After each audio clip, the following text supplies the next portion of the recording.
వీళ్ళల్లో కొట్టిన పోలీసులు కేసులు పెట్టా ఉన్నారు.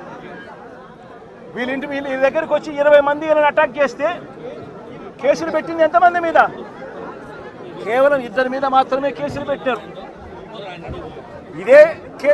ఇదే దాంట్లో క్రియాశీలకంగా వ్యవహరించిన రమేష్ నాయుడు మీద ఎందుకు కేసు పెట్టలేదు, మిగిలిన వాళ్ళందరినీ కేసులోకి ఎందుకు తీసుకొని రావడం లేదు అని చెప్పి ఇదే పోలీసులను ఇదే చంద్రబాబు నాయుడు గారిని అడుగుతా ఉన్నా.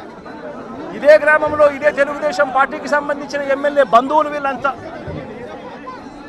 బంధువులని తెలిసినా కూడా రెచ్చగొట్టే కార్యక్రమం సాక్షాత్తు ఈ ఎమ్మెల్యే కొడుకు ఇక్కడికి వచ్చి ఈ గ్రామంలో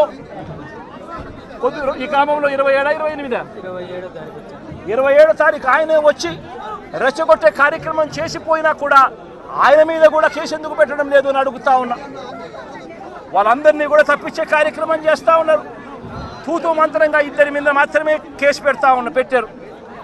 కానీ ఈ హత్యను ప్రోత్సహించిన ఎమ్మెల్యేను కానీ ఎమ్మెల్యే కుమారుడు కానీ వారి మీద మాత్రం ఎటువంటి చర్యలు కూడా తీసుకోలేదు.